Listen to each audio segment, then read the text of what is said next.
बिस्मिल्लाहिर्रहमानिर्रहीम। महंगाई में काम आने वाले सस्ते टोटके। रात को सोने से कबल बाल्टी में 3 चम्मच सोडा भिगो दें और सुबह इस पानी से वॉशरूम धो लें। 1 चम्मच खाने का सोडा, नमक और सुहागा लेकर किसी बोतल में मिक्स करके रख लें। इससे रोज़ दांत साफ करें, पिलाहट दूर हो जानी। मोमबत्ती की ज़िंदगी को बढ़ाने के लिए फ्रीज़र में रख दें और फिर निकाल कर जलाएं। इसकी ज़िंदगी में दुगना इजाफा हो जाएगा। मोम जमने से सुस्त रफ्तारी से जलता है और मोम टपकता भी नहीं। जीन्स की पतलूनों को धोना आसान काम नहीं है और इनके ना सिकुड़ने की भी ज़मानत नहीं होती।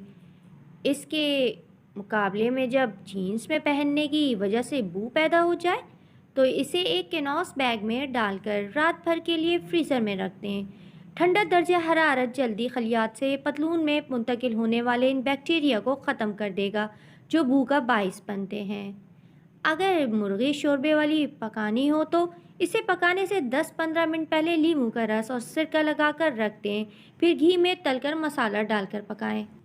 थोड़ी सी इमली पानी में भिगो दें। थोड़ी देर बाद जब इमली नरम हो जाए तो हाथ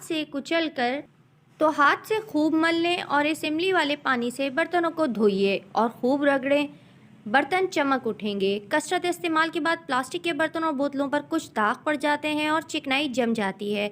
इसके लिए एक बड़े से टब में बर्तनों के हिसाब से 2 बड़े चमचे कपड़े धोने वाला सोडा डालकर बर्तन इस गर्म पानी में भिगो दें।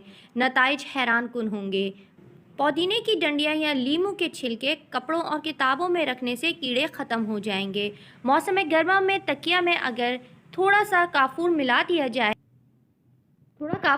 दिया जाए तो इससे तकिया ठंडा भी रहेगा और खटमल भी नहीं होंगे। बारिश के मौसम में घर में लोबान की धुनी ज़रूर दें, इससे सीलन ख़त्म हो जाती है।